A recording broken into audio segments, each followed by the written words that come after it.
Hello and welcome to economics class. आज हम Schumpeter के दिए गए नव प्रवर्तन के सिद्धांत पे बात करेंगे। नव प्रवर्तन सिद्धांत शुम्पीटर ने दिया था और शुम्पीटर जो कि एक अर्थशास्त्री थे, अर्थशास्त्र के प्रोफेसर थे, जर्मनी में भी उन्होंने पढ़ाया, ऑस्ट्रिया के वित्त मंत्री भी बने और अपने करियर के अंतिम दिनों में अमेरिका में आ गए थे और वहीं पे टीचिंग किया और वहीं पे फिर बस गए। तो शुम्पीटर ने नव प्रवर्तन का सिद्धांत सबसे पहले दिया, जिसकी चर्चा आज हर जगह हो रही है कि इनोवेशन होना चाहिए, नव प्रवर्तन, नया विचार, नया स्टार्टअप कैसे लगाएं। तो ये क्या होता है, नया विचार क्या होता है, इनोवेशन क्या होता है, नव प्रवर्तन क्या होता है, इस संबंध में हम इस वीडियो में देखेंगे और समझेंगे बड़े विस्तार से कि नव प्रवर्तन को शुम्पीटर ने किस प्रकार से प्रस्तुत किया और उसकी मुख्य बातें क्या हैं और इसकी फिर अन्य अर्थशास्त्रियों द्वारा आलोचना की गई तो वो किस आधार पर की गई आलोचना। इन सारी चीज़ों को हम इसमें कवर करेंगे। वीडियो को ध्यान से देखिए और समझने की कोशिश कीजिए कि आपके पास कोई नया विचार, कोई नया आइडिया है या नहीं है, कि आप अर्थव्यवस्था में क्या योगदान कर सकते हैं और किस प्रकार से अर्थव्यवस्था में नया विचार को इम्प्लीमेंट करके और हम नया प्रोडक्ट, नया कोई उत्पादन ला करके और अर्थव्यवस्था को कैसे हम बदल सकते हैं। ये इस संबंध में हम इस वीडियो में चर्चा करेंगे और आप अपना भी दिमाग खोल के रखिए, अपना भी दिमाग इसमें इस्तेमाल करिए कि आप क्या कहाँ तक उसमें सोचते हैं और जो नव प्रवर्तन का सिद्धांत है, क्या आपको सच में नव प्रवर्तन का सिद्धांत समझ में आ गया या नहीं आया, ये खुद आप अपना टेस्ट कर सकते हैं। तो इस वीडियो को चलिए ध्यान से देखते हैं। Welcome to economics classes. लाभ का सिद्धांत हम लोग पढ़ रहे हैं और लाभ के सिद्धांत में हम लोग पहुंच गए हैं अब शुम्पीटर का नव प्रवर्तन सिद्धांत पर। शुम्पीटर ने एक सिद्धांत दिया जिसे नव प्रवर्तन का सिद्धांत कहा जाता है, theory of innovation.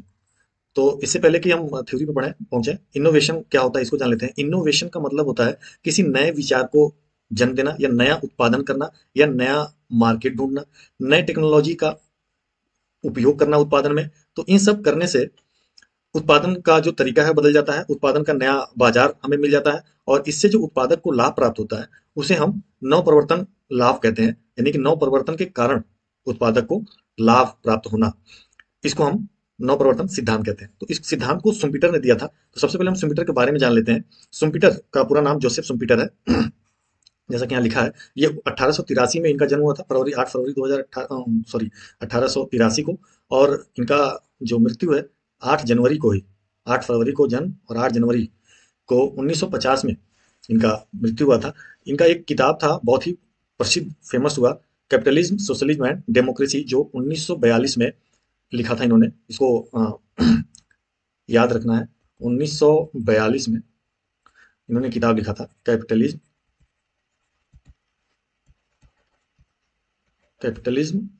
Socialism and democracy. ये किताब इन्होंने लिखा था, जो बहुत ही पॉपुलर किताब इन्होंने और भी बहुत सारी लिखी, लेकिन ये किताब बहुत ही विश्व में प्रसिद्ध हुआ, कैपिटलिज्म, सोशलिज्म एंड डेमोक्रेसी। हालांकि ये सोशलिज्म के विरोधी थे। इनका मानना था कि समाजवाद से तानाशाही को बढ़ावा मिलता है, जो कि देश के लिए सही नहीं है। तो इन्होंने इस सिद्धांत को प्रतिपादित किया और इस सिद्धांत में उन्होंने कहा कि इन्होंने एक कल्पना के आधार पर शुरू किया, एक काल्पनिक अर्थव्यवस्था का वो किया, जो कि डेवलप कंट्रीज में पाया जाता है कि फुल एम्प्लॉयमेंट की स्थिति है, अर्थव्यवस्था इक्विलिब्रियम में है, संतुलन में है, अर्थव्यवस्था संतुलन में है, फुल एम्प्लॉयमेंट है। और ऐसी स्थिति में कोई नया विचार लेकर आता है, कोई उद्यमी, कोई साहसी नया विचार लेकर आया, नया उत्पादन लेकर आता है और वह उत्पादन करना चाहता है। तो इसके लिए वो बैंक से फंड लेगा। फंड कहां से लेगा?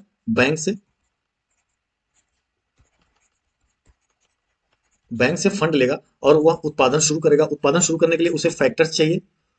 फैक्टर जो कि पहले से ही उत्पादन कार्य में लगे हैं, इन फैक्टर्स को वो हाई वेजेस पे हायर करेगा। जब उन्हें अधिक पारिश्रमिक देगा तो फैक्टर्स उसके उत्पादन में लग जाएंगे और उत्पादन बढ़ेगा, प्रोडक्शन बढ़ने लगेगा, प्रोडक्शन बढ़ेगा, डिमांड बढ़ेगा, उस प्रोडक्शन का डिमांड बढ़ेगा तो प्राइस बढ़ेगा, कीमतें बढ़ेंगी और इस प्रकार से अर्थव्यवस्था में एक्सपेंशन होगा। एक्सपेंशन को बढ़ावा मिलेगा, यानी कि समृद्धि को बढ़ावा मिलेगा और अर्थव्यवस्था दूसरे एक इक्विलिब्रियम में स्थापित होगी।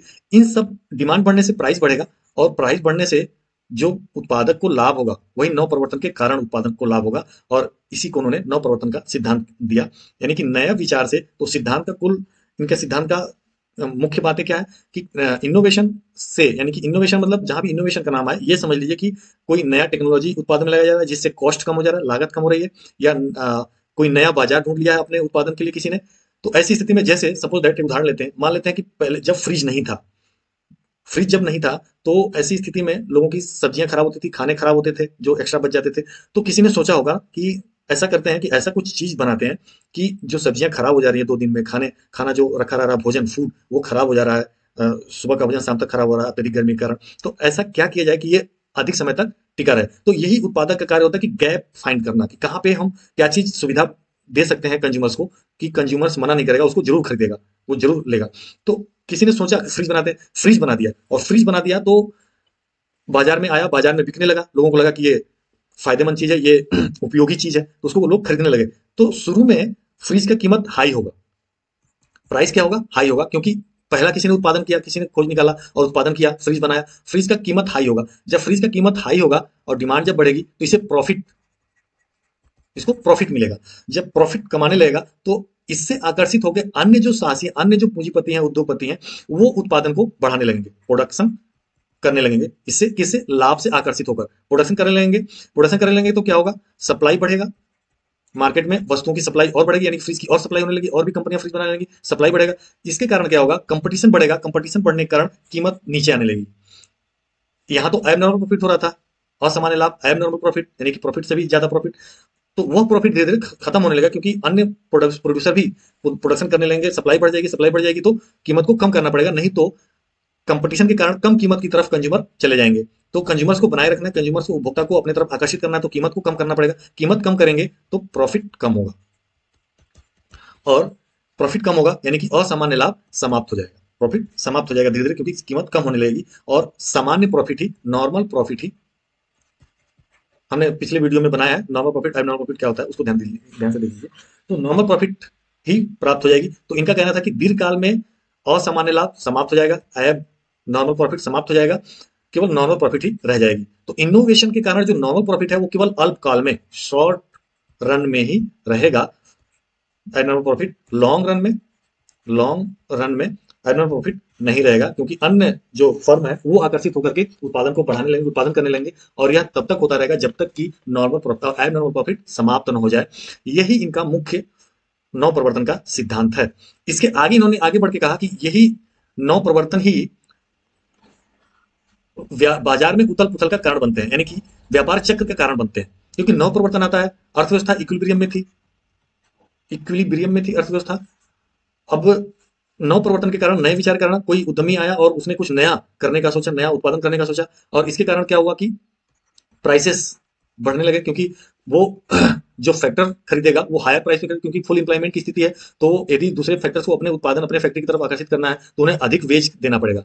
अधिक वेज देंगे तो वह उत्पादन की कॉस्ट बढ़ जाएगी, कॉस्ट बढ़ जाएंगे, कॉस्ट बढ़ेंगे तो वो प्राइस को बढ़ाएंगे, प्राइस बढ़ेगा तो ये एक्सपेंशन को जन्म देगा, यानी कि अर्थव्यवस्था में तेजी की स्थिति आएगी, एक्सपेंशन, तेजी की स्थिति आएगी।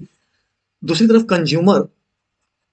कंज्यूमर उपभोग करने के लिए बैंक से फंड लेगा या उधार लेगा, लोन लेगा, और ऐसी स्थिति में वो डिमांड को करेगा, डिमांड बढ़ाएगा, उपभोग को बढ़ाएगा, क्योंकि उसे लगता है कि प्राइसेस बढ़ रहे हैं तो भविष्य में कीमत और बढ़ेगी, इसलिए अभी सस्ती है, अभी प्राइसेस कम है तो अभी खरीद लेते हैं, उपभोग को बढ़ाएगा। तो ये दोनों मिलकर के एक्सपेंशन को जन्म देंगे। तो जो हम साइकिल बनाते हैं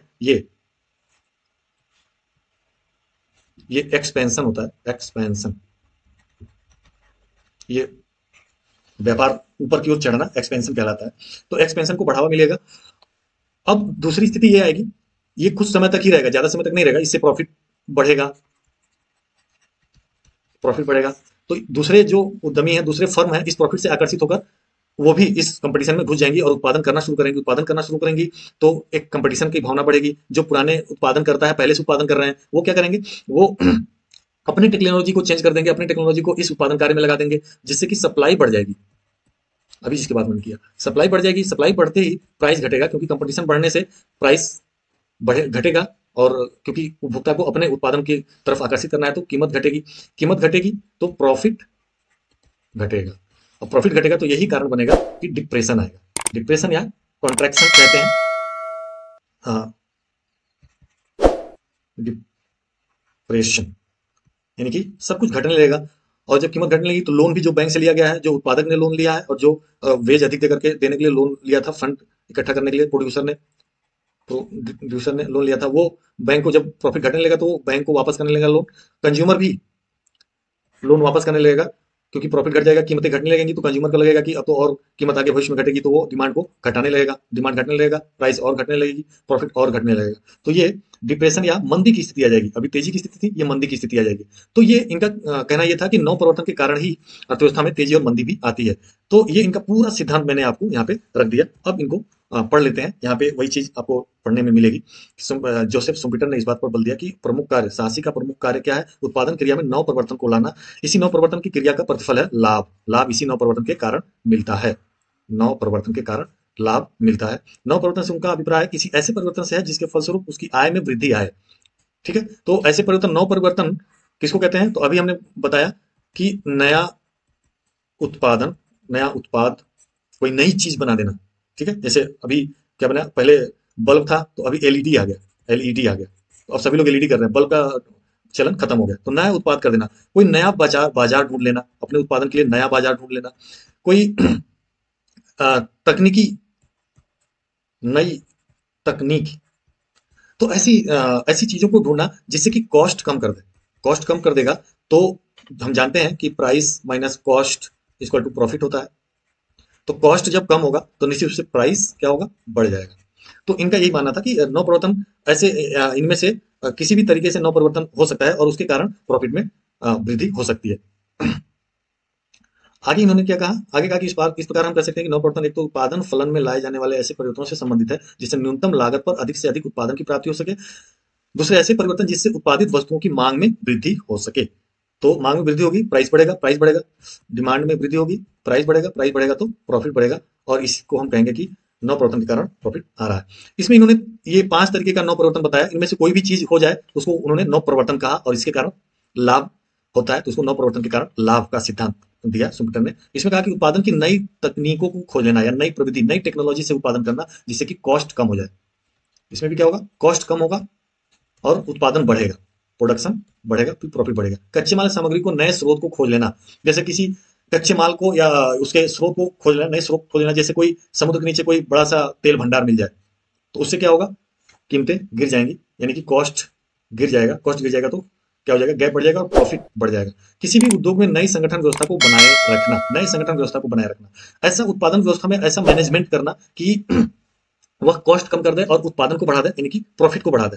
किसी नई वस्तु को बाजार में लाना, जैसे अभी हमने फ्रिज का उत्पादन, फ्रिज को का उदाहरण दिया, नई वस्तु का। जैसे आजकल अभी ट्यूबलाइट चल रहा था, बल्ब चल रहा था, अब एलईडी आ गया, है ना। तो ऐसी कोई नई वस्तु को बाजार में लाना जिससे उत्पादन बढ़ जाए, ये नया उत्पादन नव परिवर्तन कहलाएगा। नए बाजार को ढूंढ लेना, किसी नए बाजार को खोज निकालना, यानी कि ऐसा बाजार जहां पे वह वस्तु नहीं पहुंच रही थी, तो ऐसे बाजार को ढूंढ निकालना को नव परिवर्तन कहते हैं। तो ये 5 प्रकार की इन्होंने नव परिवर्तन की व्याख्या करी। फिर और इसका व्याख्या करते हुए शुम्पीटर ने यह कहा कि आवश्यक नहीं कि जो तकनीकी, जो टेक्नोलॉजी है या उत्पादन की तकनीकी है, उसका खोज जो उत्पादन करता है वही करे। यह हो सकता है कि उसका खोज कोई उत्पादन करता किया हो, कोई किया हो या ना किया हो, लेकिन इस टेक्नोलॉजी का, इस आविष्कार का करने वाला कोई दूसरा व्यक्ति होगा जिसने शोध किया, और उस टेक्नोलॉजी को जो उत्पादन कार्य में लगाए वह साहसी होता है, वह उत्पादक होता है, वह दूसरा होता है। तो जिसने उसकी खोज की, जिसने उसका आविष्कार किया, ठीक है, वह कोई जरूरी नहीं है कि उसका उत्पादन कार्य में भी इस्तेमाल करे। वह कोई दूसरा हो सकता है और वह उस खोज का पेटेंट के रूप में लाभ कमा सकता है, पेटेंट के रूप में पैसे ले सकता है। और जो पूंजीपति है, पूंजीपति दूसरा होता है, कैपिटलिस्ट। पूंजीपति दूसरा होता है जो पूंजी लगाता है उत्पादन में और उसके बदले वह ब्याज कमाता है, इंटरेस्ट, इंटरेस्ट कमाता है।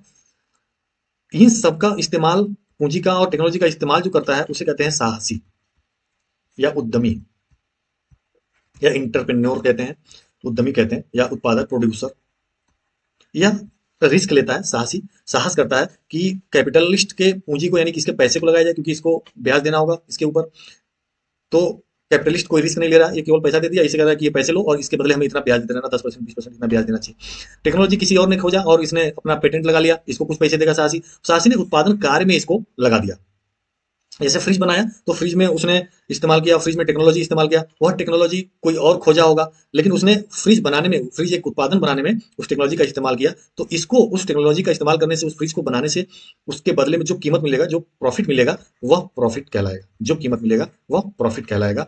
इसको प्रॉफिट नहीं मिलेगा क्योंकि इसको पेटेंट के रूप में मिल ही रहा है। इस टेक्नोलॉजी के बदले इसने खोज के दे दिया, मार्केट में छोड़ दिया, या इसने लोगों को दे दिया कि ये आविष्कार कर दिया, और ये कहा कि इससे ये चीजें होती हैं, तो ये इसके रूप में इसको पेटेंट राइट के रूप में मिलता रहेगा। असली लाभ साहसी या उद्यमी को मिलता है जो उसका इस्तेमाल उत्पादन में करता है, कोई वस्तु बनाने में करता है। तो इसलिए जो साहसी है वो दूसरा होता है, पूंजीपति दूसरा होता है, लेकिन उनका उत्पादन में उपयोग करना जो करता है वो साहसी कहलाता है। स्टीगलर के अनुसार जब तक कोई एक अस्थायी का अधिकार की स्थिति स्थापित नहीं कर लेता, ऐसे लाभ जो सफल नवप्रवर्तन के कारण प्राप्त होते हैं संक्रमणकारी या अस्थायी होंगे और अन्य फर्मों के इन्हें बांटने के प्रयास के कारण समाप्त हो जाएंगे। पर ये लाभ अन्य फर्मों के संबंध में अनभिज्ञता के कारण, नई फर्मों के प्रवेश में समय लगने के कारण पर्याप्त समय के लिए बने रह सकते हैं। इससे भी महत्वपूर्ण बात यह है कि एक सफल नवप्रवर्तक लगातार इस प्रकार के नव असामान्य लाभ को अर्जित कर सकता है क्योंकि नवप्रवर्तन की क्षितिज असीमित है। तो जैसा कि हमने शुरू में ही कहा कि नवप्रवर्तन अस्थायी होता है, यह अल्पकाल के लिए होता है, जब तक कोई नया उसमें फर्म उत्पादन शुरू नहीं करते हैं। लाभ से आकर्षित होकर और भी फर्में आएंगी, लेकिन उनके आने और उत्पादन शुरू करने तक जो लाभ कमाता है उसे असामान्य लाभ कहते हैं, और वही नवप्रवर्तन के कारण कमाए गए लाभ कहलाते हैं।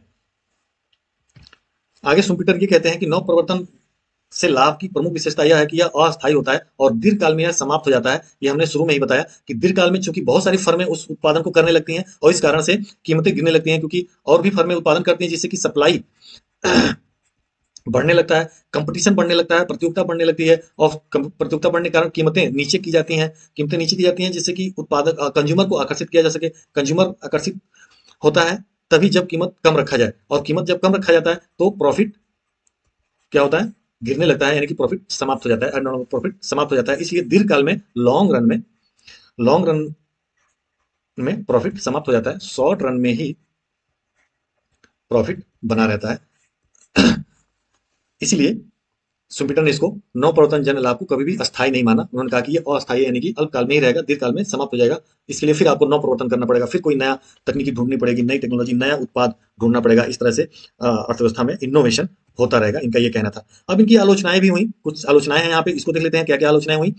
अत्यंत ही संकुचित दृष्टिकोण, सुम्पीटर के दृष्टिकोण को यदि स्वीकार कर लिया जाए तो साहसी को लाभ मिलेगा ही नहीं जो नव परिवर्तन नहीं करे। अर्थात ये कहा गया कि यदि नव परिवर्तन न हो, यदि कोई नया उत्पादन न करे, तो यानी कि इसका मतलब कि किसी को लाभ प्राप्त ही नहीं होगा। तो ऐसा तो होता नहीं है, लाभ तो प्राप्त होता है, क्योंकि वस्तुएं उत्पादित हो रही है, रोज उत्पादित हो रही है, तो बिना लाभ के तो कोई उत्पादन करेगा नहीं। तो यह दृष्टिकोण संकुचित दृष्टिकोण माना गया सुम्पीटर का। यह कहा गया कि यह कोई जरूरी नहीं है कि नव परिवर्तन से ही लाभ हो, नव परिवर्तन ना हो तो भी लाभ होता है साहसियों को।